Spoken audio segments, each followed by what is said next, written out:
Hello বন্ধুরা, আমার নাম সুমন্ত পাল আর আপনারা দেখছেন স্টাডি ওরিয়েন্টেশন। আজকের ক্লাসে আমরা আপকামিং যে ওয়েস্ট বেঙ্গল পুলিশের পরীক্ষাটা আছে সেই পরীক্ষায় আসবে এমনই 25টা অঙ্কের একটা সম্পূর্ণ মডেল প্র্যাকটিস সেট নিয়ে চলে এসেছি। আপনারা এই অঙ্কগুলো দেখেন এবং খাতা কলমে প্র্যাকটিস করেন।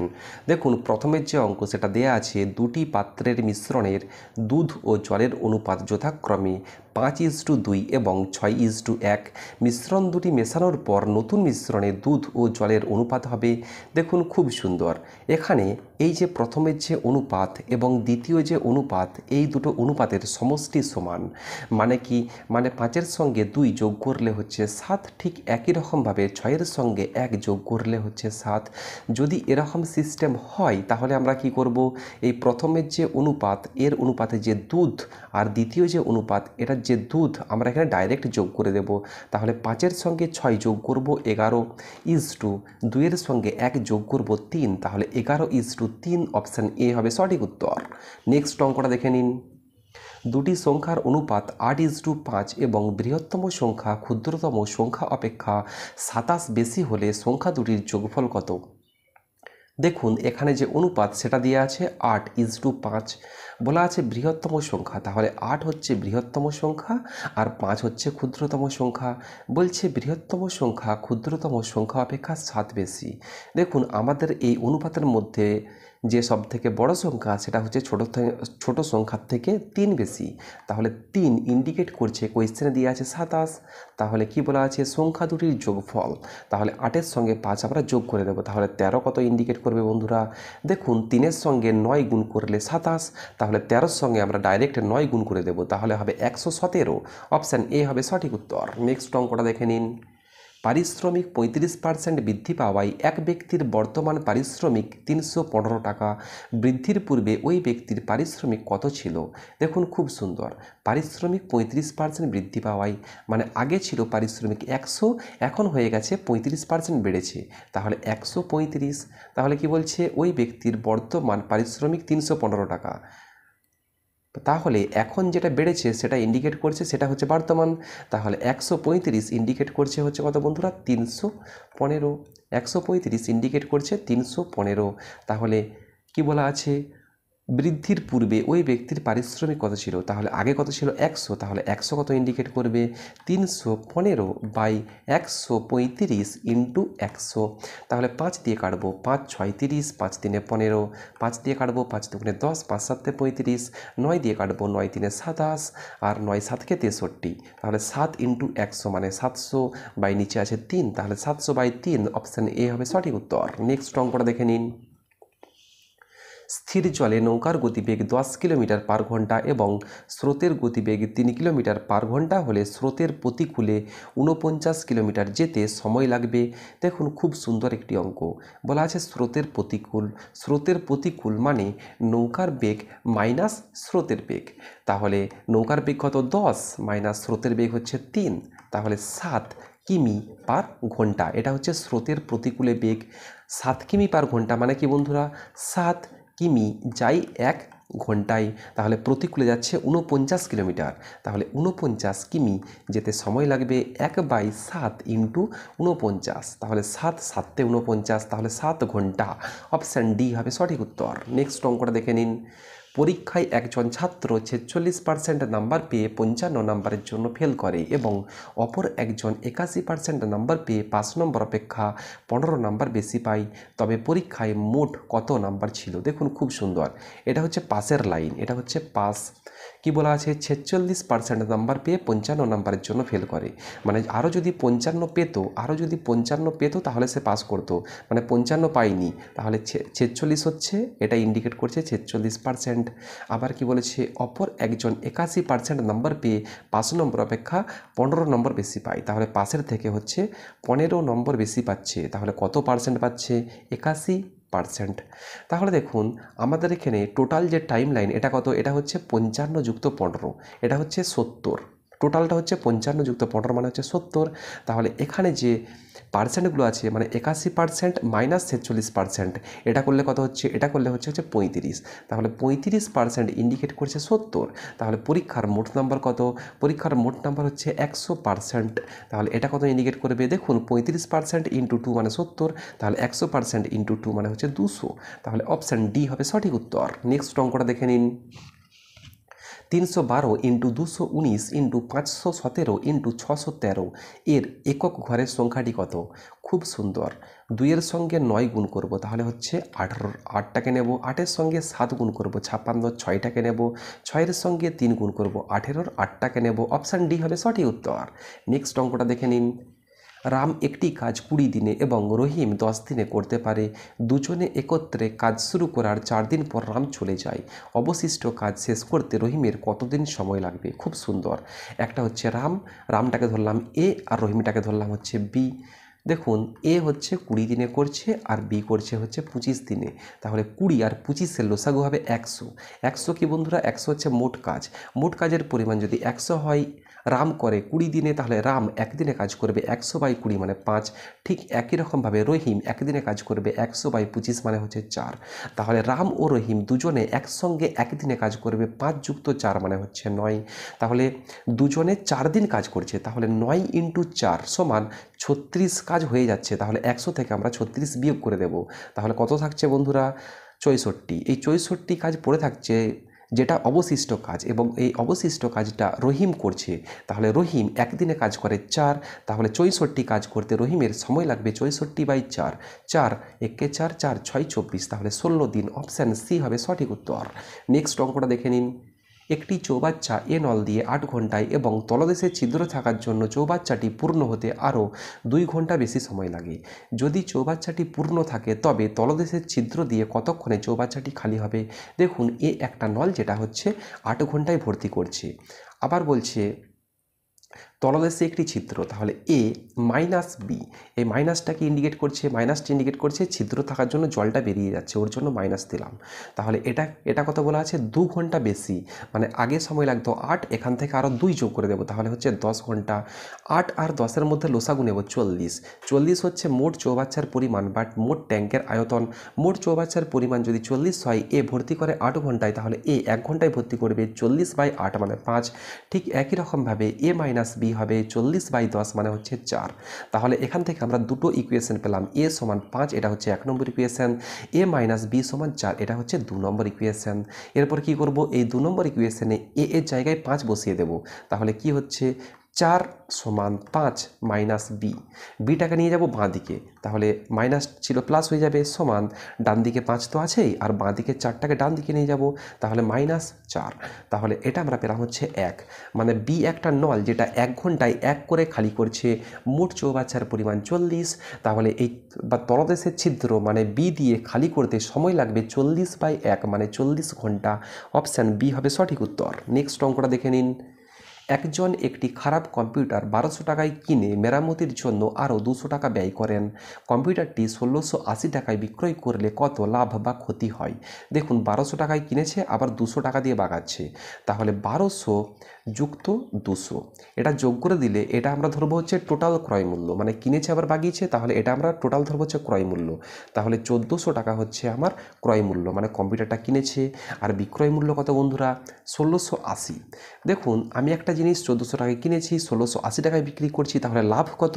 1680 মাইনাস 1400, তাহলে হচ্ছে 280 টাকা। তাহলে লাভ বা ক্ষতি সবসময় ক্রয় মূল্যের উপর হয়, তাহলে 280 ক্রয় মূল্য মানে 1400 ইন্টু 100%। তাহলে 0 0 0 0 কেটে দিলাম, 14 দুগুণে 28, তাহলে 20% লাভ। অপশান ডি হবে সঠিক উত্তর। এখানে কিন্তু 20% ক্ষতি হবে না। তাহলে নেক্সট অঙ্কটা দেখে নিন।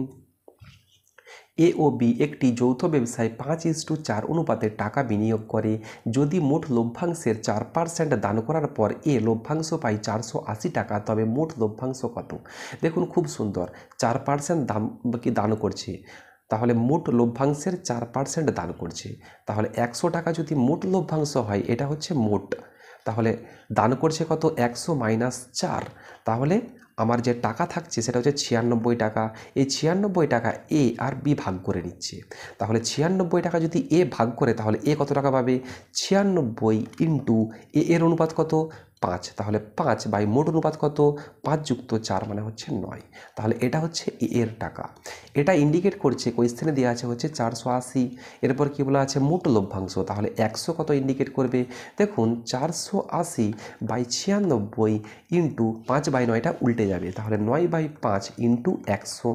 তাহলে দেখুন 48 দুগুণে 96 আর উপরে হবে 10, তাহলে 5 দুগুণে 10, উপরে 10টা কেটে দিলাম, তাহলে 9 ইন্টু 100 মানে 900 টাকা। অপশান এ হবে সঠিক উত্তর। নেক্সট অঙ্কটা দেখে নিন। জলের সঙ্গে কত অনুপাতে দুধ মিশ্রিত করে বিক্রি করলে 33.1/3% লাভ হবে? নিচে আরও একটা সেম অঙ্ক দেওয়া আছে, জলের সঙ্গে কত অনুপাতে দুধ মিশ্রিত করে বিক্রি করলে 25% লাভ হবে। দেখুন আমরা একটা করছি, আপনারা অন্য একটা করে নেবেন। তাহলে দেখুন আমরা নিচের অঙ্কটা করছি, লেখা আছে জলের সঙ্গে কত অনুপাতে দুধ মিশ্রিত করলে। তাহলে দুধ আর জলের অনুপাত যেটা হবে, দুধ যদি 100 তখন 25% লাভ করতে গেলে আমাকে জল 25 মেশাতে হবে। মানে দুধ যখন 100 তখন জল হবে হচ্ছে 25। তাহলে যে অনুপাত সেটা কত হচ্ছে বন্ধুরা? 4:1। এটা হচ্ছে দুধ আর জলের অনুপাত। এখানে দেওয়া আছে জলের সঙ্গে দুধ, মানে অনুপাতটা আমরা উল্টে দেব। তাহলে জল দুধ মানে 1:4। অপশান ডি হবে সঠিক উত্তর। ঠিক একই রকমভাবে এই যে অঙ্কটা দেওয়া আছে এটা কি হবে? এটা দেখুন দুধ আর জলের যে অনুপাত সেটা কি? দুধ যখন 100 তখন জল মেশাচ্ছি 33.1/3। তাহলে 33.1/3কে 100 দিয়ে কাটলে 3 হবে, 3 আর 1, তাহলে 3:1। এটা হচ্ছে দুধ আর জলের অনুপাত। এখানে আছে জলের সঙ্গে দুধ, তাহলে উল্টে দেব, তাহলে 1:3। অপশান সি হবে সঠিক উত্তর। এই অঙ্কটা হচ্ছে খুব গুরুত্বপূর্ণ একটি অঙ্ক, ওর জন্য দুটো অঙ্ক দিয়ে আপনাদের বোঝাবার চেষ্টা করেছি। নেক্সট অঙ্কটা দেখে নিন। 250 মিটার দৈর্ঘ্যের একটি ট্রেন 350 মিটার দৈর্ঘ্যের একটি সেতুকে 50 সেকেন্ডে অতিক্রম করে। ওই ট্রেনটি কত সময়ে 230 মিটার দৈর্ঘ্যের একটি প্ল্যাটফর্মকে অতিক্রম করবে? দেখুন খুব সুন্দর। তাহলে প্রথমে যে লাইনটা দেওয়া আছে এই লাইন থেকে আমরা গতিবেগ বের করে নেব। তাহলে আমরা জানি গতিবেগ সমান দূরত্ব বাই সময়। তাহলে এখানে মোট দূরত্ব কত? 250 মিটার ট্রেন যুক্ত সেতু হচ্ছে 350, আর সময় কত? সময় হচ্ছে টোটাল 50 সেকেন্ড সময় লাগছে। তাহলে দেখুন উপরে হচ্ছে মিটারে আছে, নিচে হচ্ছে সেকেন্ডে আছে। তাহলে যে গতিবেগ আসবে সেটা মিটার পার সেকেন্ডে আসবে। তাহলে উপরে হচ্ছে 600 আর নিচে হচ্ছে 50, 0 0 5 12 60। তাহলে 12 মিটার পার সেকেন্ড। এটা হচ্ছে ট্রেনের গতিবেগটা পেলাম। এরপরে কি বলছে? ওই ট্রেনটি কত সময়ে 230 মিটার দৈর্ঘ্যের একটি প্ল্যাটফর্মকে অতিক্রম করবে? তাহলে এখানে সময় খুঁজেছে। তাহলে আমরা জানি সময় সমান দূরত্ব বাই বেগ। তাহলে মোট দূরত্ব কি? মোট দূরত্ব হচ্ছে ট্রেনের দূরত্ব। ট্রেনের দূরত্ব হচ্ছে 250 প্লাস প্ল্যাটফর্মের দূরত্ব হচ্ছে 230। এটা আছে বন্ধুরা মিটারে। আর নিচে কি আছে? নিচে হবে বেগ কত? ট্রেনের বেগ হচ্ছে 12 মিটার পার সেকেন্ড। তাহলে দেখুন মিটার মিটার কেটে গেল আর সেকেন্ডটা উপরে উঠে যাবে, মানে আমাদের যে উত্তরটা আসবে সেটা সেকেন্ডে আসবে। তাহলে উপরে হচ্ছে 480 বাই নিচে হচ্ছে 12, তাহলে 12 4 48, তাহলে 40 সেকেন্ড। অপশান সি হবে সঠিক উত্তর। নেক্সট অঙ্কটা দেখে নিন। বার্ষিক সুদের হার এবং সময় সমান হলে 100 টাকার সরল সুদ যদি 9 টাকা হয় তবে সুদের হার কত? দেখুন বার্ষিক সুদের হার আর সময় সমান। তাহলে বার্ষিক সুদের হারকে আমরা লিখি আর দিয়ে, আর সময়কে লিখি টি দিয়ে। তাহলে আর সমান যদি x% হয় তখন সময় টি সমান হচ্ছে x বছর। এটা কোয়েশ্চেনে দেওয়া আছে। এরপর 100 টাকার সরল সুদ যদি 9 টাকা, মানে আসল পি সমান হচ্ছে 100 আর সুদ আই সমান হচ্ছে 9। আর আমরা জানি সরল সুদের ক্ষেত্রে একটা ফর্মুলা আছে, সেটা কি? আই সমান পি আর টি বাই 100। তাহলে আইয়ের জায়গায় আমরা 9 বসিয়ে দেব, পি এর জায়গায় 100 আর আর এর জায়গায় এক্স ইন্টু টি এর জায়গায় এক্স বাই 100। তাহলে দেখুন উপরে 100 নিচে 100 কেটে যাবে। তাহলে কি হচ্ছে? 9 সমান পাচ্ছি এক্স স্কোয়ার। তাহলে 3 স্কোয়ার সমান এক্স স্কোয়ার, স্কোয়ার স্কোয়ার কেটে গেল, তাহলে এক্সের মান হবে 3। তাহলে সুদের হার হচ্ছে 3% আর সময়ও হবে 3 বছর। তাহলে সুদের হার খুঁজেছে, আমরা 3%। অপশান এটা করে দেব। নেক্সট অঙ্কটা দেখে নিন। বৃত্তের পরিধি 25% বৃদ্ধি পেলে ক্ষেত্রফল বৃদ্ধি পাবে। দেখুন একটা হচ্ছে পরিধি, একটা হচ্ছে ক্ষেত্রফল। যখন বৃত্তের পরিধি 2πr তখন বৃত্তের ক্ষেত্রফল হচ্ছে পাই ইন্টু আর স্কোয়ার। দেখুন এখানে হচ্ছে আরটা ভ্যারিয়েবল, তাহলে আমরা এখানে শুধু আরটাকে নিয়ে ক্যালকুলেশন করব। 2π পরিধিতে 2πটা ক্যালকুলেশন করব না, আর ক্ষেত্রফলে পাইটাকে ক্যালকুলেশন করব না। তাহলে দেখুন আবার বলেছে বৃত্তের পরিধি 25% বৃদ্ধি পেলে, তাহলে 25 25% মানে কি বন্ধুরা 1/4, সরি 25% মানে হচ্ছে 25/100, ওটা কাটাকাটি করলে হবে 1/4। তাহলে এটা মানে 4-এর 25% মানে 1, মানে আগে যদি পরিধি 4 হয় তখন 4-এর 25% বেড়েছে মানে আরও 1 বেড়েছে, তাহলে পরিধি কত হয়েছে 5। তাহলে আমরা পাইটাকে কেটে দিয়েছি, শুধু আর স্কোয়ারটাকে নিয়ে ক্যালকুলেশন করব। তাহলে 4 হচ্ছে আরের মান, তাহলে ক্ষেত্রফল কি আর স্কোয়ার মানে 4 স্কোয়ার মানে 16। ঠিক একই রকমভাবে 5 স্কোয়ার মানে 25, তাহলে ক্ষেত্রফল আগে ছিল 16, এখন হয়েছে 25, তাহলে কত বেড়েছে 25 - 16 মানে 9, বাই কার থেকে বেড়েছে 16 ইন্টু 100%। তাহলে দেখুন আমরা 4 দিয়ে কাটবো 4 দিয়ে কাটবো 25, তাহলে 25 ইন্টু 9 মানে হচ্ছে 225/4। তাহলে এটা আমরা ক্যালকুলেশন করব, 4 5 20, 4 6 24, 1/4%। আবার দেখুন 56 পূর্ণ 1/4 মানে হচ্ছে 56.25%। অপশান সি হবে সঠিক উত্তর। নেক্সট অঙ্কটা দেখে নিন। 1 + √2 + √3 তার whole square minus 2√3 minus 2√6 minus 2√2 এর মান। দেখুন প্রথমে আমরা 1 + √2টাকে ধরবো এ আর √3টাকে ধরবো বি, তাহলে এ প্লাস বি তার হোল স্কোয়ারের ফর্মুলা ফেলে দেবো, তাহলে A square plus 2ab plus B square. এখানে এ মানে কত 1 + √2 তার হোল স্কোয়ার, এটা হচ্ছে এ স্কোয়ার প্লাস 2a, এ মানে 1 + √2 আর বি মানে হচ্ছে √3 প্লাস বি স্কোয়ার মানে হচ্ছে √3 তার হোল স্কোয়ার। দেখুন এগুলো আমরা হচ্ছে পরে লিখছি, কেমন এগুলোকে আমরা একটু বাদ দিলাম। এরপরে দেখেন প্রথমের যে সিস্টেমটা আছে 1 + √2 তার হোল স্কোয়ার, 1টাকে ধরবো এ আর √2টাকে ধরবো হচ্ছে বি, তাহলে এ প্লাস বি তার whole square, A square plus 2ab plus B square. আর পরে যেটা আছে ওটাকে ভেঙে নেব, তাহলে 2-এর সঙ্গে 1 গুণ করব, ওর সঙ্গে √3 গুণ করব, তাহলে কত হবে +2√3।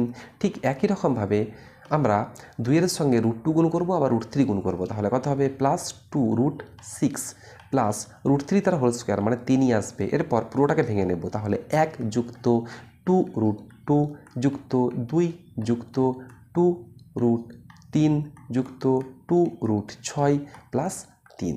দেখুন বন্ধুরা এখানে উপরে কি আছে, উপরে আছে হচ্ছে -2√3, -2√3 আর +2√3 কেটে গেল, -2√6 প্লাস 2√6 কেটে গেল, -2√2 প্লাস 2√2 কেটে গেল, তাহলে কি পড়ে থাকলো 1 2 আর 3 যোগ করলে হবে 6, অপশান বি হবে সঠিক উত্তর। নেক্সট অঙ্কটা দেখে নিন।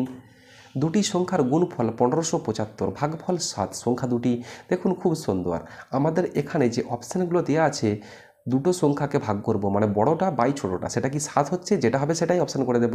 দেখুন 205/15 যদি ভাগ করি তাহলে এটা 7 হবে না, 105/15 এটা কি 7 হচ্ছে? হ্যাঁ ভাই, হ্যাঁ বন্ধু হচ্ছে। তাহলে 15 7 105, তাহলে এটা স্যাটিসফাই করছে। দেখুন 225/15 এটা হচ্ছে, এটা হচ্ছে না। আবার 135/25 মানে কি 7 হচ্ছে না, তাহলে অপশান বি হবে সঠিক উত্তর। আবার দেখুন 135-এর সঙ্গে যখন 105-এর সঙ্গে যখন 15 গুণ করব তখন কিন্তু 1575 হয়ে যাবে। আমরা এখানে করেও দেখিয়ে দিই, তাহলে 105-এর সঙ্গে আমরা 15 গুণ করে দেব, তাহলে 15 5 75 আর 15 1 15, তাহলে 1575 স্যাটিসফাই করছে, অপশান বি হবে সঠিক উত্তর। দেখুন সব অঙ্কগুলো যে কোষে করতে হবে তার কোনো মানে নেই, কোনো অঙ্ক আমরা অপশান ধরে সলভ করে নেব। নেক্সট অঙ্কটা দেখে নিন। একটি আয়তাকার বাগানের এক পাশের দৈর্ঘ্য 3 মিটার এবং কর্ণ 5 মিটার হলে বাগানের ক্ষেত্রফল কত? দেখুন আমরা জানি বাগানের ক্ষেত্রফল সমান দৈর্ঘ্য ইন্টু প্রস্থ, তাহলে দৈর্ঘ্য মানে একটা দেওয়া আছে আর একটা দেওয়া নেই। তাহলে দেখুন আমরা এখানে আয়তক্ষেত্রের একটা চিত্র অঙ্কন করলাম, যার দৈর্ঘ্য দেওয়া আছে হচ্ছে 3 মিটার আর কর্ণ দেওয়া আছে 5 মিটার। আবার আমরা জানি এটা হচ্ছে একটা সমকোণী ত্রিভুজ, তাহলে সমকোণী ত্রিভুজের অতিভুজ স্কোয়ার মানে সমকোণের উল্টো দিকের যে বাহুটা এটা হচ্ছে অতিভুজ, তাহলে 5 স্কোয়ার সমান লম্ব স্কোয়ার মানে এক্স স্কোয়ার যুক্ত ভূমি স্কোয়ার মানে হচ্ছে 3 স্কোয়ার। তাহলে এখান থেকে আমরা এক্সের মান পাবো হচ্ছে 4, এটাকে ক্যালকুলেশন করলে তাহলে আমরা এখান থেকে প্রস্থ পেলাম হচ্ছে 4, তাহলে ক্ষেত্রফল মানে কি দৈর্ঘ্য ইন্টু প্রস্থ, তাহলে 4 × 3 12 বর্গমিটার, অপশান এ হবে সঠিক উত্তর। নেক্সট অঙ্কটা দেখে নিন। 3127 সংখ্যাটির একক অঙ্কটি কি? তাহলে দেখুন এখানে 7 এটাকে আমরা ক্যালকুলেশন করব। দেখুন 7 এটাকে কীভাবে ক্যালকুলেশন করব? 7 মানে হচ্ছে 7, 7 2 মানে 7 টু দি পাওয়ার 2, তাহলে 7 7 49 9, মানে এগুলো হচ্ছে লাস্টের অঙ্কটা আমরা লিখছি। তাহলে 7 কিউব মানে 9-এর সাথে 7 গুণ করব, 7 9 63-র 3। আবার দেখুন 7 টু দি পাওয়ার 4 মানে 3-এর সাথে 7 গুণ করব, 7 3 21-এর 1। আবার দেখুন 7 টু দি পাওয়ার 5 যদি করি তাহলে 1-এর সাথে আবার 7 গুণ করব, তাহলে হবে 7। মানে 4টে সংখ্যা পরপর স্যাটিসফাই করছে। মানে কি, মানে 4টে সংখ্যা পরপর রিপিট হতে থাকছে। তাহলে আমরা 1 7 9-কে 4 দিয়ে ভাগ করে দেব। 4 4-এ 4 4-এ হচ্ছে 16, কত থাকছে 19। আবার 4 4-এ হচ্ছে 16, তাহলে এখানে থাকছে 3, মানে 7 টু দি পাওয়ার 3 মানে হচ্ছে কত হচ্ছে 7 টু দি পাওয়ার 3, মানে লাস্টে 3 আসছে। অপশান বি হবে সঠিক উত্তর। নেক্সট অঙ্কটা দেখে নিন। এক ব্যক্তি 10% ক্ষতিতে একটি গাড়ি বিক্রয় করে। গাড়িটি 1494 টাকা বেশি মূল্যে বিক্রয় করলে 12.1/2% লাভ হতো। গাড়িটির ক্রয় মূল্য কত? খুব সুন্দর। দেখুন 100 টাকায় গাড়িটি কিনেছে, 10% ক্ষতিতে বিক্রি করছে মানে 90। যখন লাভ হতো 12.1/2%, তখন কত টাকায় বিক্রি করতে হতো? 112.1/2, তাহলে 112.5 লিখে দিলাম। তাহলে দেখুন 112.5 মাইনাস 90, তাহলে কত হচ্ছে? তাহলে হচ্ছে 22.5 টাকা, যেটা ইন্ডিকেট করছে হচ্ছে 1494। বলছে গাড়িটির ক্রয় মূল্য, তাহলে 100 কত ইন্ডিকেট করবে বন্ধুরা? তাহলে 1494/22.5 ইন্টু 100, এটা ক্যালকুলেশন করবেন, তাহলে অঙ্কটা উত্তরটা চলে আসবে। এই অঙ্কটা আপনারা বাড়িতে প্র্যাকটিস করেন। নেক্সট অঙ্কটা দেখে নিন। বর্গক্ষেত্রের বাহু 11 সেন্টিমিটার হলে বর্গক্ষেত্রের পরিসীমার সমান পরিসীমা বিশিষ্ট বৃত্তের ব্যাসার্ধ কত? মানে কি বলছে, এই যে বর্গক্ষেত্রের পরিসীমা, এই পরিসীমাটা যা সেটা হচ্ছে বৃত্তের ব্যাসার্ধের সমান। তাহলে আমরা যদি বর্গক্ষেত্রের একটা বাহু পাই 11, তাহলে বর্গক্ষেত্রের পরিসীমা হচ্ছে 11 ইন্টু 4, তার কারণ বর্গক্ষেত্রের প্রতিটা বাহুই সমান। তাহলে বর্গক্ষেত্রের পরিসীমা হচ্ছে 44, আর বৃত্তের পরিধি কি 2πr, এই দুটো হচ্ছে সমান করে দিলাম। তাহলে কি হবে, এখান থেকে আর এর মানটা বের করলে উত্তর চলে আসবে। তাহলে আমরা এটাকে উল্টে লিখছি, মানে 2πr সমান হচ্ছে 44। তাহলে দেখুন 2 দিয়ে কাটবো হচ্ছে 22, তাহলে আর সমান হবে 22 বাই পায়ের মান হচ্ছে 22, 22 7টা উপরে লিখবো, তাহলে ইন্টু 7, তাহলে 22 22 কাটবে, তাহলে ব্যাসার্ধ হচ্ছে 7 সেন্টিমিটার। অপশান বি হবে সঠিক উত্তর। নেক্সট অঙ্কটা দেখে নিন। একটি ঘনকের দৈর্ঘ্য, প্রস্থ এবং উচ্চতা যথাক্রমে 22 সেন্টিমিটার, 12 সেন্টিমিটার এবং 7.5 সেন্টিমিটার হলে ঘনকের পৃষ্ঠতলের ক্ষেত্রফল কত? দেখুন খুব সুন্দর, ঘনকের পৃষ্ঠতলের ক্ষেত্রফলের যে ফর্মুলা সেটা হচ্ছে 2 ইন্টু দৈর্ঘ্য ইন্টু প্রস্থ যুক্ত প্রস্থ ইন্টু উচ্চতা যুক্ত উচ্চতা ইন্টু দৈর্ঘ্য। তাহলে 2 ইন্টু দৈর্ঘ্য হচ্ছে এখানে 22 ইন্টু প্রস্থ হচ্ছে 12 যুক্ত প্রস্থ কত 12 ইন্টু 7.5 যুক্ত 7.5 ইন্টু দৈর্ঘ্য হচ্ছে 22। তাহলে এটা আপনারা বাড়িতে ক্যালকুলেশন করেন। প্রথমে গুণগুলো করবেন, ওর পরে যোগ করবেন, ওর পরে অঙ্কটা হয়ে যাবে। নেক্সট অঙ্কটা দেখে নিন। এ এবং বি একটি কাজ যথাক্রমে 15 দিনে এবং 25 দিনে শেষ করে। যদি বি 5 দিন কাজ করার পর চলে যায়, তবে বাকি কাজ এ কত দিনে শেষ করবে? খুব সুন্দর, এ করছে 15 দিনে আর বি করছে বন্ধুরা 25 দিনে। তাহলে 15 আর 25-এর লসাগু নেব, সেটা হবে হচ্ছে 75। 75 হচ্ছে মোট কাজ, তাহলে মোট কাজ যদি 75 হয়, এ করে 15 দিনে, এ একদিনে কাজ করবে 75/15 মানে হচ্ছে 5। ঠিক একই রকমভাবে বি একদিনে কাজ করবে 75/25 মানে হচ্ছে 3। তাহলে দেখুন যদি বি 5 দিন কাজ করার পর চলে যায়, মানে প্রথমে শুধু বি কাজ করছে 5 দিন করছে, তাহলে বি একদিনে করছে 3, তাহলে 5 দিনে কত করবে? ইন্টু 5 মানে 15 কাজ করে দিচ্ছে। তাহলে 75 থেকে আমরা 15 বিয়োগ করে দেব, তাহলে 15 বিয়োগ করলে হবে 60। এই 60 কাজটা এ করছে, এ কত দিনে করবে এটা কোয়েশ্চেনে বলেছে। তাহলে এ একদিনে করে 5, মোট কাজ 60, কতদিন সময় লাগবে? 60/5, তাহলে 5 12 60, তাহলে 12 দিন। অপশান বি হবে সঠিক উত্তর। নেক্সট অঙ্কটা দেখে নিন। 59 টু দি পাওয়ার 43 প্লাস 2কে 58 দ্বারা ভাগ করলে অবশিষ্ট কত? খুব সুন্দর একটি অঙ্ক, খুব সেকেন্ডের অঙ্ক। তাহলে 59 টু দি পাওয়ার 43 প্লাস 2কে আমরা 58 দিয়ে ভাগ করে দেব। দেখুন এই অঙ্কগুলো কীভাবে করব। 58 যদি 59 দিয়ে কাটি তাহলে কত হচ্ছে? 58 পর্যন্ত হয়ে যাচ্ছে, তাহলে 1 থাকছে, 1 টু দি পাওয়ার 43, তাহলে 1 টু দি পাওয়ার 43 মানে 1 যুক্ত 2 তো আছেই, তাহলে 1 যুক্ত 2 মানে 3। তাহলে অপশান ডি হতো সঠিক উত্তর, কিন্তু ডিটা আমাদের মনে হয় বাইরে কি বেরিয়ে গেছে, তাহলে ডি অপশান ছিল 3, তাহলে অপশান ডি হবে সঠিক উত্তর। নেক্সট অঙ্কটা দেখে নিন। একটি কাজের 1/3 অংশ এ একটি কাজের 1/3 অংশ করে 5 দিনে, বি ওই কাজটির 2/5 অংশ করে 10 দিনে। এ ও বি একত্রে কাজটি কত দিনে শেষ করবে? দেখুন, এ 3-এর 1/3 অংশ করছে 5 দিনে, তাহলে এ পুরো কাজটা করতে সময় লাগবে 5 × 3/1, তাহলে হচ্ছে 5 দিনে 15 দিন। আবার বি 2/5 অংশ করছে 10 দিনে, তাহলে মোট কাজ করতে বি এর সময় লাগবে 10 × 5/2, তাহলে 2 5-এ 10, তাহলে 5 5-এ 25। তাহলে এখানে আমরা 15 আর 25-এর লসাগু নেব। কত হবে বন্ধুরা? 75। 75 হচ্ছে মোট কাজের পরিমাণ। এ করে 15 দিনে, এ একদিনে কাজ করবে 75/15, মানে কত বন্ধুরা? মানে হবে হচ্ছে 15 5-এ 75। বি একদিনে কাজ করবে 75/25, মানে হচ্ছে 3। তাহলে দুজনে একসঙ্গে একদিনে কাজ করবে 5 + 3 মানে 8। মোট কাজ 75, কতদিন সময় লাগবে? 75/8, তাহলে 8 9 72, 3/8, তাহলে 9 পূর্ণ 3/8 দিন। অপশান বি হবে সঠিক উত্তর। বন্ধুরা, আমি চেষ্টা করেছি আপনাদের 25টা অঙ্ক সম্পূর্ণ ভালোভাবে বোঝানোর জন্য। আপনারা যদি বুঝতে না পারেন, কোনো অঙ্ক যদি অসুবিধা হয়, তাহলে কমেন্টে জানিয়ে দেবেন। তো বন্ধুরা, আজ এতদূর পর্যন্তই। যারা শেষ পর্যন্ত ভিডিওটা দেখছেন, অবশ্যই কমেন্ট করে জানাবেন কেমন লাগলো, সাথে একটা লাইক দিয়ে দিন, তাহলে আমার আরও উৎসাহ বাড়বে। তাহলে আমি আপনাদের আরও নতুন নতুন প্র্যাকটিস সেট নিয়ে আসবো এবং আপনাদের বন্ধুবান্ধবদের মধ্যে শেয়ার করে দেবেন এবং সাবস্ক্রাইব করে রাখবেন। আপনাদের কোনো কোয়েশ্চেন বা সাজেশন থাকলে কমেন্ট করে জানিয়ে দিবেন। প্রিপারেশন জারি রাখবেন। আমি আছি আপনাদের সঙ্গে। ভালো থাকবেন, সুস্থ থাকবেন। জয় হিন্দ, জয় ভারত।